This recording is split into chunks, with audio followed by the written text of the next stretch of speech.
Hello, welcome to BikeSocial, welcome to my garage. Yes, it could do with a better backdrop and probably a sweep up, but that's not why you're here, is it? No, because this is this rather pretty little thing in my garage. It is the 2023 BMW M1000RR. It's a homologation special that BMW first brought out in 2021. This is the second generation of it. And I'm going to divide this video into three sections. Firstly, we'll have a little chat here, shall we? I'll take you through the highlights of what it is, what it does, what it's meant to do, and what BMW claims it does. Secondly, I'll take you on the road with me because it's got lights, mirrors, indicators, and a road mode. So in theory, it should be good for out there, right? Well, let's find out. And then thirdly, well, tomorrow we've got a Bennetts track day. It's for BikeSocial members only, and it's on the Donington Park Grand Prix circuit. And I shall be riding to the circuit, riding around the circuit, and riding home again. So that's the third element of the video. We're also going to be talking to, so it's like 3B, we're also going to be talking to a fella called Dave who bought one of these, didn't think it was fancy enough, dropped 70 grand on it, and that was with Peter Hickman actually, by the way, at this PHR performance business in Louth, and they've tricked it up, and it's probably the trickiest BMW away from a racetrack. Because, of course, Peter Hickman and company, the likes of Josh Brooks, and even Scott Redding. So you've got the Bennetts British Superbike Championship, the World Superbike Championship, the Isle of Man TT and the roads. You've got teams who use this very bike. They pretty much take the mirrors off, stick some numbers on it, away it goes. So yeah, that's what's meant by homologation special. BMW have to make a certain amount of them for the road in order for the teams to be able to compete in those championships. Anyway, don't go away. Yeah, rock the party.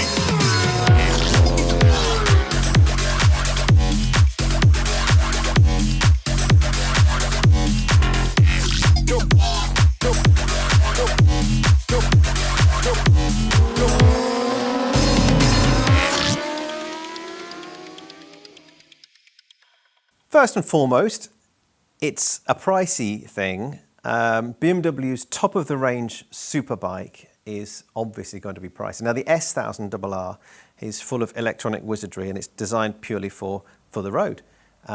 This, as we've already said, is a race bike with some clothes on. There's two versions of this, actually. The original, the base version, is just over £30,000. This has got the M competition pack on it, which is an extra £5,100. So the price, therefore, goes up to just over 36 grand.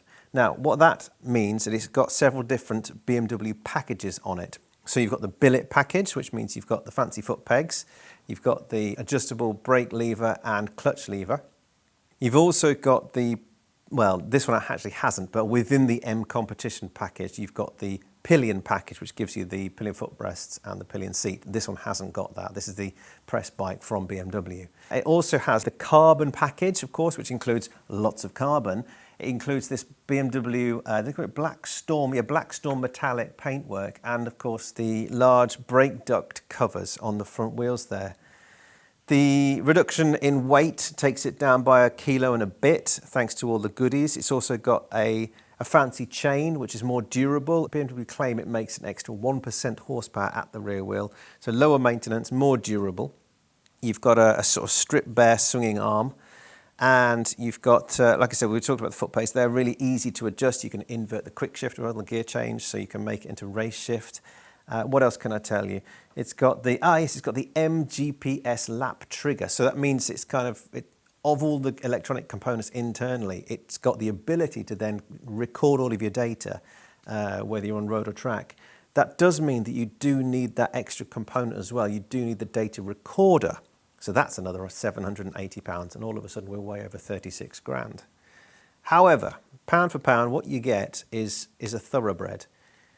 And while it's got the likes of heated, and we'll talk about this a lot more on the road, whilst it's got cruise control and heated grips, its home really is on the track.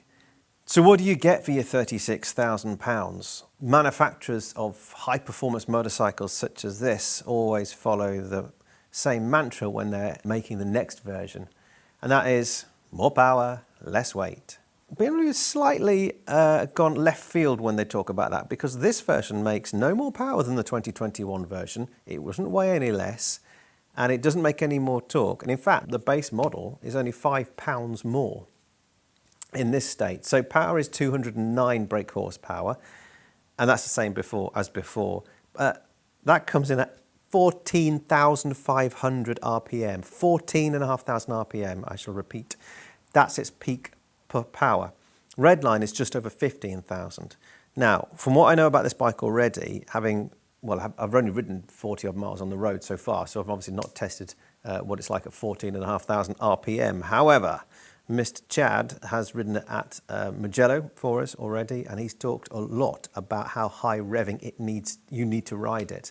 I think he was on a race school there with Troy Corser, who said, use all the revs, really use all the revs. So I think we're going to find ourselves in a situation where at Donington Park, we won't be using many of the gears, we'll just be using all the revs, because it's got so much power above sort of the 5,500 RPM and upwards. In fact, if you look at the torque curve between the S1000RR and the M1000RR, the S1000RR makes a little bit more power. It's a slightly higher curve below 5,500 RPM. But of course, this four-cylinder 1000cc engine has got the shift cam technology in it. And really, you're never going to use less than 5,500 RPM on a racetrack anyway. So the idea is, of course, that all the performance is going to be mid to top end.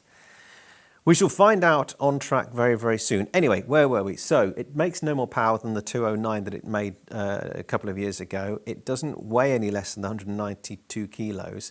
And torque-wise, it's just the same. The figure is 83.3 foot-pounds at 11,000 RPM. So on track, I shall be able to tell you, hopefully once I've spent a bit of time at Donington, how it feels. And also, you know, when we go on the road, we'll have a little chat about where in the rev range you ride it. Because of course, you're never going to be able to use all those revs on the road sensibly. And the same goes for the amount of downforce, that new front end and the new redesigned aerodynamics of the fairing and the wings, because that's the main part of the bike that's changed for this year. So what they have done in terms of their pursuit to improve performance through improved aerodynamics, BMW claimed that it's substantially faster in a straight line. Top speed is up from 190 to 195. Again, not particularly helpful if you go to Tesco's or commuting to work, but on the track, it makes a big difference, especially when you're talking about the Isle of Man TT. The downforce has been upped as well. Like I said, with those revised fairings and the aerodynamics, particularly or specifically with the wings, which have increased in size. On the 2021 version, BMW UK did the launch of that and invited half a dozen of us to go and ride it around at Donington Park, coincidentally. Among the coffees and biscuits that they put on, there's some Mr. Kipling cakes, and I think it was 7 I managed to get inside the wing. But I'm looking at that wing right now, right here. I'm definitely thinking more than 10. Double-digit Kipling cakes, mark my words. Now, in terms of stats and figures, here's the key one. So they claim that downforce has been up throughout the speed range by nearly 40%.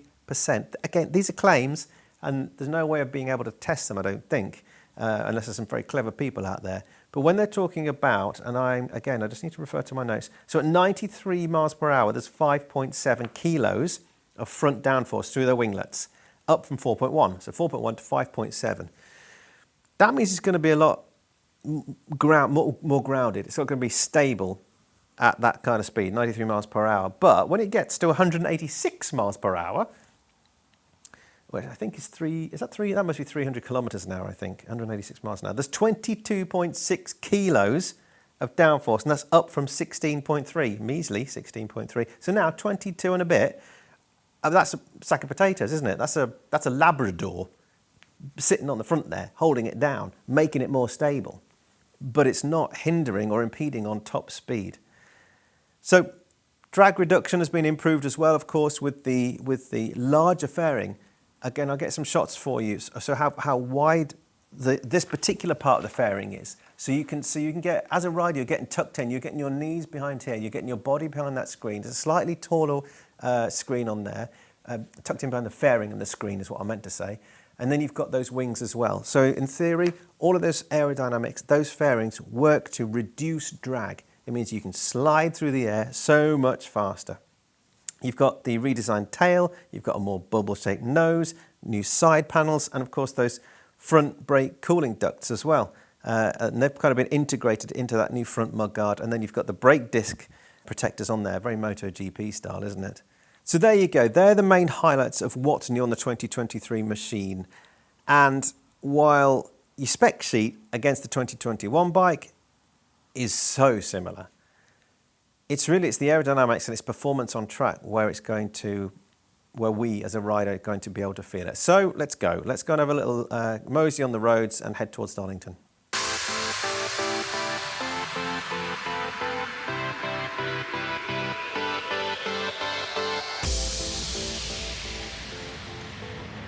Good morning and welcome to Wednesday.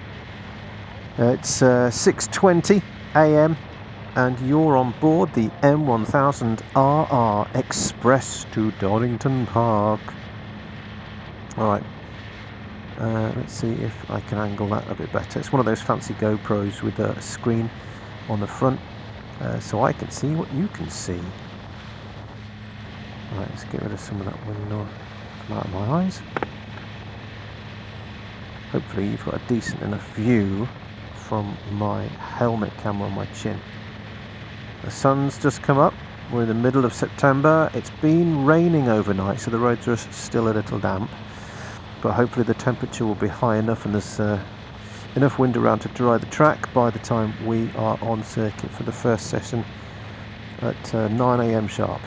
Right, let's have third gear, switch on cruise control. And why would I not have heated grips on? Ha! Okay, let's get those bad boys onto setting number, 2? Yeah, 2 out of 3. That should be warm enough. One of the benefits of having a sports bike that's suited to the road as well. Of course, all this layout and kit, it's all very familiar with the S1000RRs from the last decade or more. So the first thing you notice when you get on the bike is the larger fairing, and for a bigger lad like me, and when I stand 6 foot tall, I've got a 32-33 inside leg and I weigh 14 stone 6, which is about just over 90 kilos. So the bigger fairing, yeah, it's a nice touch. Obviously it makes a little difference at 30-40 miles an hour in and around towns, but what's also noticeable is how hard the bike is. Alright, so it's not an earth-shattering revelation, but when you're mounting a premium track-oriented sports bike, but it has got a hard saddle and very little movement in the rear shock too, and it's tall, really tall, jacked up at the rear to pitch it on its nose. It's sports bike after all.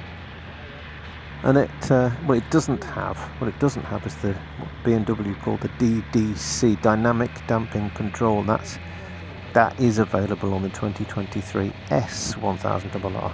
Why? Well, I think most customers of this bike are going to race them, so they'll either be fitting their own suspension or they won't be permitted to run electronically adjustable suspension anyway. What it does have is all sorts of other road and track relevant electronic goodies.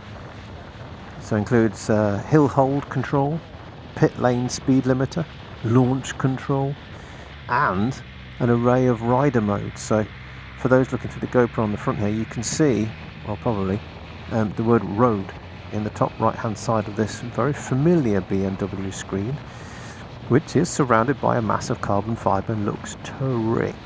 I like it. Yeah, anyway, so you've got 4 modes available there, and that's adjustable by this mode button here on the right hand side of the handlebars. You can opt for which modes are available there as well, so you could have rain mode if you wanted quick access to that mode. Basically, yeah, it's 4 quick access modes there must be 7 I think available on the bike. I don't have rain mode there at the moment because, well, quite frankly, I'd rather not ride a bike like this in the rain. Anyway, so you've got rain, road, dynamic, race, and then 3 Race Pro modes, so Race Pro 1, 2 and 3, and they can be preset with your own choices, so you can choose whichever level of engine braking, wheelie control, traction control, engine performance and so on, and that's ideal for going to a track day like today.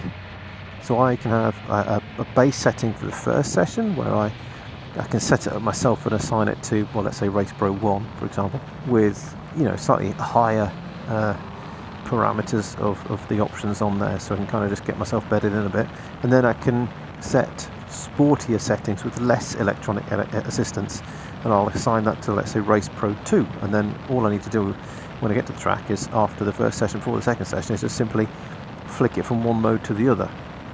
Easy peasy, hey? From a comfort perspective, you know, a lot of people will talk about the distance from foot peg to seat or even hip. And while this isn't a GS, you know, for a sports bike, it's not all that bad. When I'm riding here in a set of one-piece leathers, I've got a Danese, what do you call it, smart jacket over the top. And then I've put a tank bag, but I put it on the rear, so I put it on the where the pillion seat would be, just to get the essentials over to the track day. So I'm not restricted particularly in terms of, you know, bulky clothing or whatever, but I am riding in a one-piece leather seat, and it's grand. You know, it's roomy enough. I've certainly been on more cramped litre sports bikes. BMW's RR range has always been comparatively roomy, and one of the more favoured sports bikes for road riding, particularly for the taller rider. What else can I tell you? Oh yeah, the mirrors. So they're really, really easy to adjust, and they've got a nice wide field of vision, anywhere from stationary up to about 40 miles an hour. But above that, it just gets all a bit vibey and blurry. Brakes, stunning. Thankfully, I haven't really needed to use them because the engine braking's damn good, and you can just sort of plan ahead when you want to roll off. The rear brake lever, though, it's kind of well tucked away, and when you do find it and do press it, it takes a bit of that efficiency away from the front brake lever, which is very, very easy to adjust, by the way, that and the clutch. Quick shift is immense. It is just that, it's quick. It takes the mildest, gentlest, faintest little touch to slot it up or down, and unlike so many others, you don't need to be on the gas to change up, or indeed off the throttle to change back down again. It's a superb system, and probably the best I've ever used. Right, that gives you a quick intro to the sort of road behaviours. Let me see what I can do all the way to Donington. See you in a bit.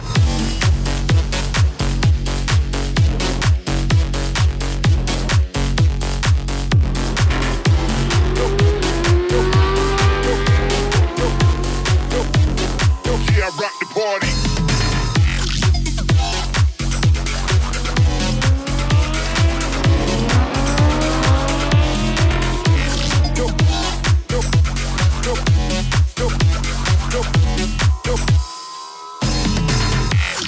Well, Donington Park, as promised, has delivered. The weather has been favourable, the track conditions are ideal, and this is such a weapon. It's a funny word, I don't really like using that. This is such a brilliant motorcycle for the occasion, for the circuit, and it's just like playing a computer game. It will make anyone look fast, and we're taking a little bit of PSI out the tyres just to drop the pressures a bit to make it a little steadier.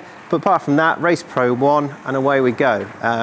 Lots of fun. However, if this is not enough for you, said no one, then let me introduce you to Dave, who thought, that's not enough for me. Hello, mate. Thank you for joining us. This is Dave. He's a BikeSocial member. Hello, Michael. Lovely to see you. And this is my M1000RR, as built by the team at PHR Performance, which is Peter Hickman's racing and performance team. So over the last 5 months, we've been working to build me what I wanted as the ultimate track bike. I started riding on track 3 years ago. I thoroughly enjoy it, as do a number of people who enjoy this hobby. And I just wanted to build something that was really the best motorcycle I could possibly buy. So I took an M1000RR, worked with the team at PHR, and with Öhlins, Brembo, Bonamici, Alpha Racing, Evo Tech, and a few other key suppliers, including PHR's own team, we've built this. You've been working hard on this project, haven't you? What you haven't done is given them the bike and a blank checkbook and gone, fill your boots. No, correct. I mean, actually, I've spent my career in automotive engineering. I really love design, I love engineering. I'm passionate about low mass and reducing weight, as well as the power and the torque being nice and linear. So really, we went to work on this bike. To start with, we absolutely looked at the chassis and suspension. So Öhlins FGR 250 front end, it's got MotoGP Moto 2 calipers on the front, a wet caliper, Alpha discs. It really stops, it really turns, and it really performs. Wow. Looking at it now, looking at them side by side, and this is it's a race bike, isn't it? It is basically a race bike, and this is as far as we've got so far. There's still a little bit more to come. So electronics, MRCK to go on the front, and the race loom and ECU, swing arm pivot at the rear, rad, and probably a little bit of modification just to tune it into me and to what I need to ride. So we've taken it out a few times. We've had it at Bedford, had it at Silverstone. It's its first time at Donington today. So we'll see what it does this afternoon. You haven't yet ridden it today, have you? Haven't ridden it today at all. It was a bit wet and greasy this morning. It's on slicks. So I took out an HP4 Carbon, which I adore. Fantastic Gen 2 motorcycle. But this one's going out this afternoon. What are you hoping to achieve on it? Are you going to be worried about it? Do you just treat it like you treat that? As far as I'm concerned, motorcycles like this are to be ridden. They work better when they're worked hard. So really, I just want to go and enjoy it. I'm not worried about it. I'm a fairly cautious, safe rider. I'm passionate about getting coached and training and learning about how to ride motorcycles. I'm not just sort of hitting around at warp factor 12. But certainly, the bike is far better than I am. But actually, that's the point, because actually now it's about me dialing into it and me learning how to ride this particular version of this rather fantastic motorcycle. Dave, do you mind me asking how much money you've spent on it? So with the donor bike and all of the components and labour and work that's gone into it, it's standing at around 70,000 at the moment. There's probably about another 15,000, 18,000 to spend on it, including the swing arm, the rad kit, the MRCK Pro and so on. So it'll be about 85 to 90 by the time it's finished. Ultimate track bike. Ultimately, ultimate track bike. Yeah, and it's what you want, isn't it? That's the deal. It is. I have other motorcycles. This is almost, the liter bike. I have as much fun on a Ducati 899 Panigale X Tri-Options bike as an Neri Championship bike. I have a lot of fun on that. And actually, small bikes are great fun too. But actually, it's lovely to have the right bike for the right circuits. Yeah, I mean, it's been a fantastic project. The team have been amazing to work with. The suppliers, Alpha, Evotech, Brembo, Öhlins, they've been absolutely brilliant. It is a one-off because it's the only bike with this specification as at today. But certainly PHR are keen to build more of them for customers in the future. So this is almost a prototype as it stands at the moment. So we've got a very familiar BMW dashboard here, but it's not in the same housing, and clearly there's a lot that's changed on here in terms of the switch gear, triple clamp, top, suspension, etc., etc. What in terms of mapping and power output, have you had anything done with the electronics? Yeah, absolutely. I mean, essentially, other than running it in, you've got to do your 500 miles, around the M25 as a road bike, just to get that out of the way, get it in for its first service. Then I handed it off to PHR. The ECU's been mapped. There's a custom map in there, which Cliff and the PHR team have put together. We first took it out, put it on the dyno. It was a little tight because it was still a very new engine. It was putting out 200. We had it back on the dyno on Monday after we'd done another 300-400 miles on it. With ram air, it's currently at 223 at the back wheel. Whoa. So absolutely plenty for any mortal human being for track day fun. But there are more things you can do. You can increase compression, change the gasket, you can do some work on the cam lobes. But ultimately, when is enough? It's really about the rider. And they are so fast in a straight line, but really it's about cornering stability, it's about suspension, and it's about the chassis underneath it. Fantastic. Dave, thank you so much for your time. Good luck this afternoon. Brilliant, thanks, Michael. And don't leave me too far behind. See you out there.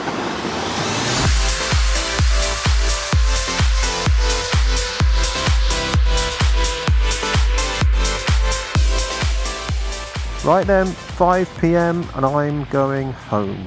Well, 7 sessions today. Well, each of the group enjoyed 7 sessions, but I ended up doing about 5.5 because the first session of the day was damp still, so I did the 2 sighting laps and then, like most people, came back into the pits, parked up, let the circuit dry before heading out for our second session at 10 a.m, which it was a lot better, not perfect, but better.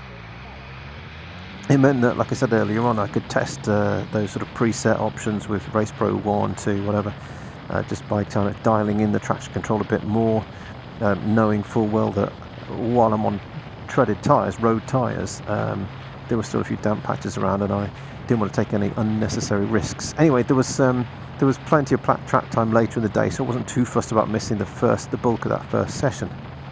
Then there was the first session after lunch, and that was cut short after a red flag. There's 2 separate riders in 2 separate places on the same lap who decided that parking in the gravel was preferable to riding on the circuit. Anyway, what else happened today? Well, You have seen one of the trickiest, smartest track bikes ever with that M1000RR Dave Godbers. He's a BikeSocial member. He comes to a lot of our track days, many others as well. He goes to the Superbike school, for example.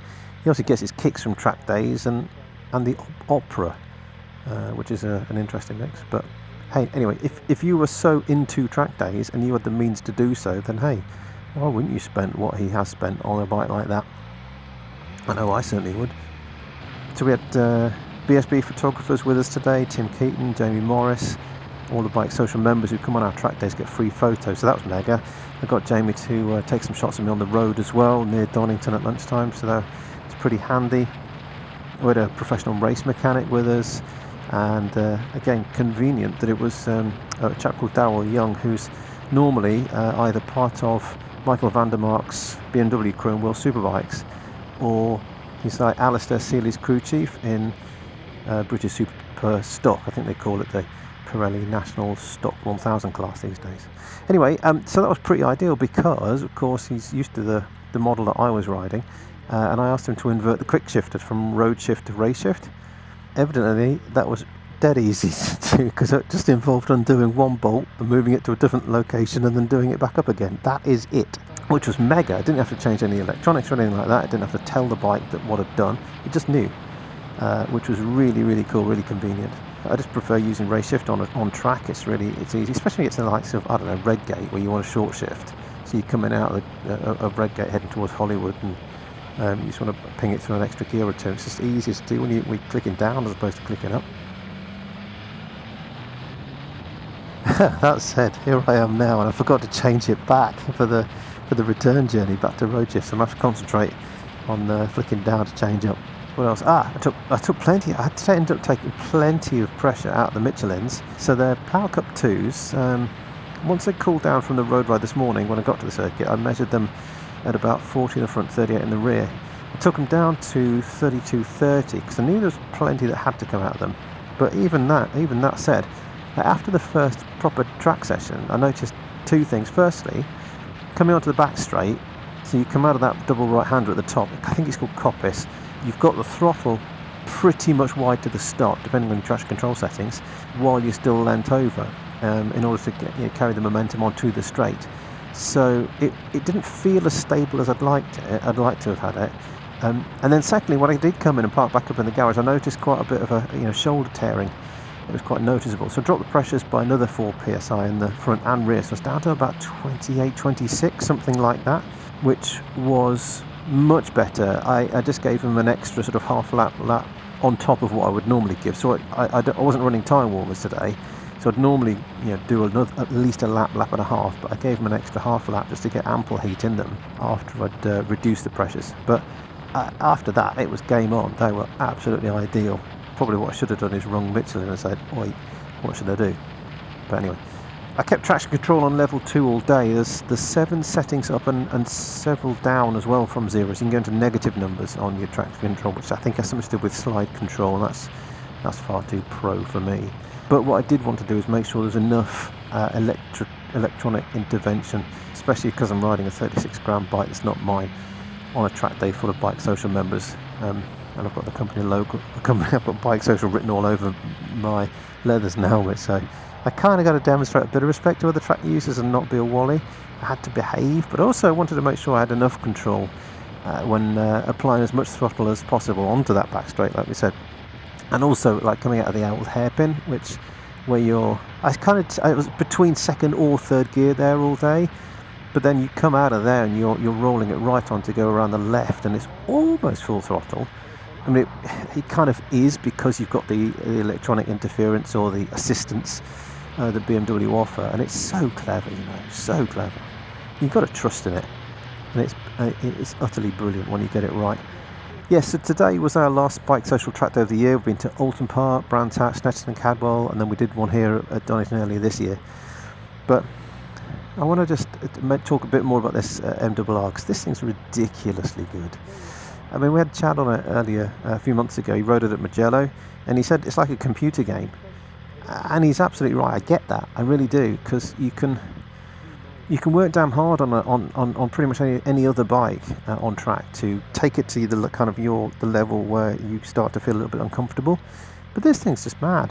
You can't do anything wrong. It's got a protective cloak around you. You can dial in as many of the rider aids as you want, but even with minimal settings, there's still that protective layer. You can really mistreat that throttle, and you can rely on hard late braking if things get a bit sketchy. But the bike will, and terms and conditions do apply, it will save you.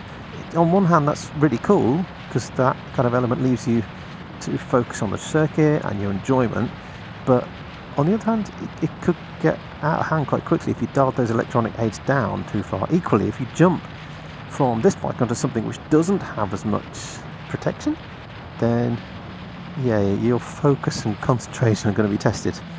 Otherwise there'll be a U-shaped hole in the nearby hedge. It's an extraordinary machine. It's very, very clever, and it's, how am I going to liken it? When you go on a computer game and you're really good at it, but you're riding at a sort of a low, like a novice level.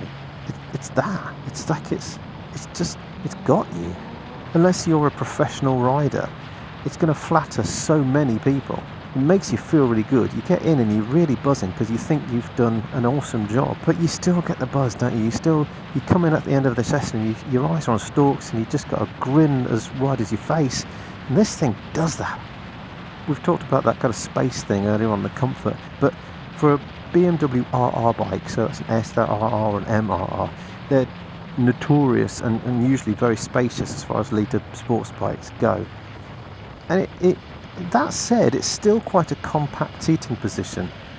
I get the fact that most, the type of riders who'll be maximising this machine are going to be lithe, athletic types, not like this big lump.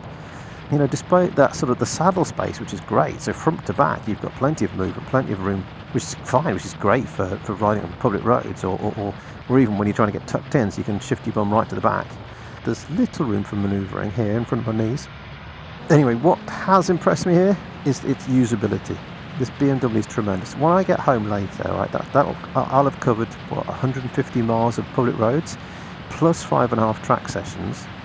And yeah, okay, I expect my legs and arms will be feeling it tomorrow, I'll be achy, but this is a prime example of two bikes. I was going to say two bikes for the price of one. That's nonsense because it's £36,000. The price of two bloody good bikes.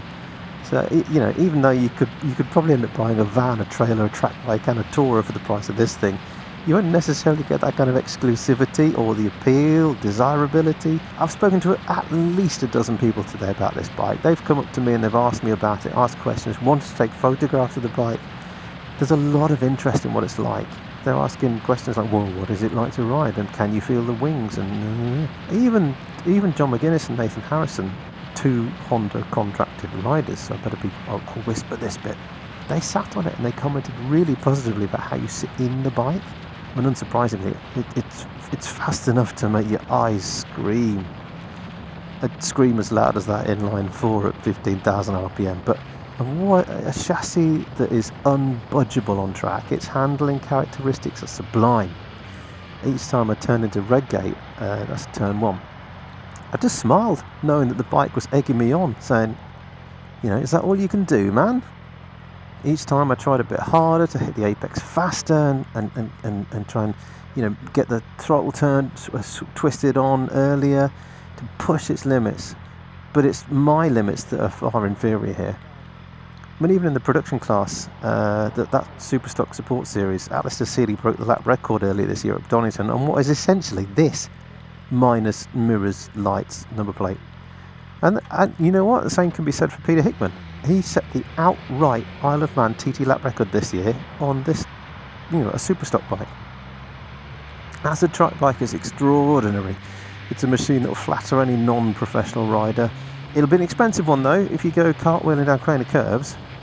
Ferociously fast. So much sort of attention-seeking levels of acceleration as well to boot. It loves high revs, but even so, it isn't stunted down low.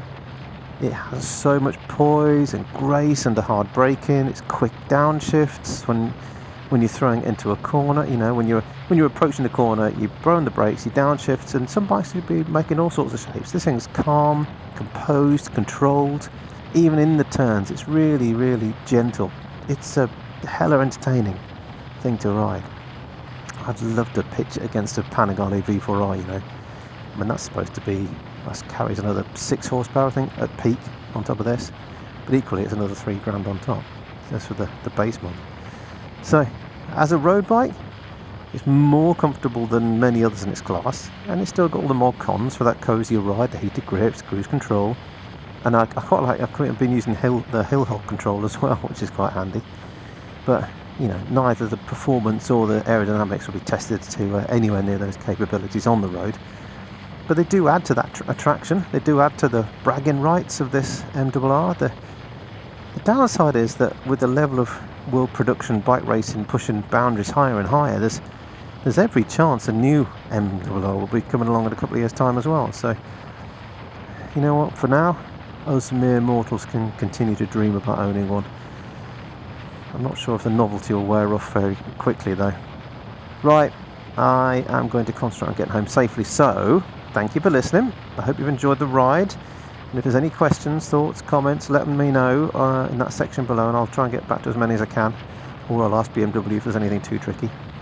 Don't forget, if you're not yet a BikeSocial member, then, well, frankly, you're missing out on hundreds of motorcycle-related discounts and offers and competitions.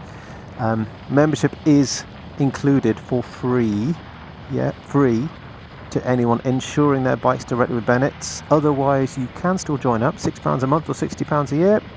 You just got to visit bikesocial.co.uk/join. And if you're on Facebook, come visit us.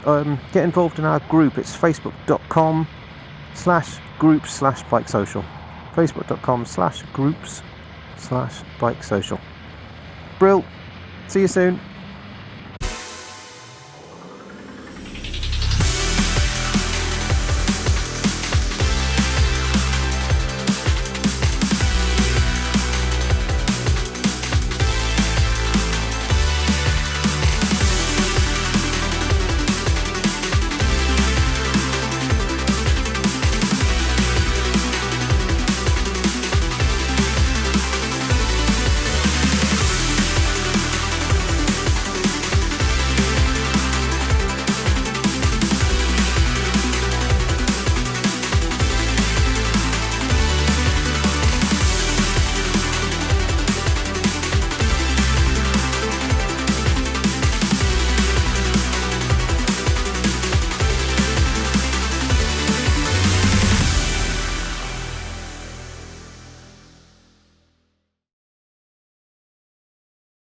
One here, is it 32? 31? 32 and 31, yeah. Oh, okay. I'll park it. I need a wee. So bad.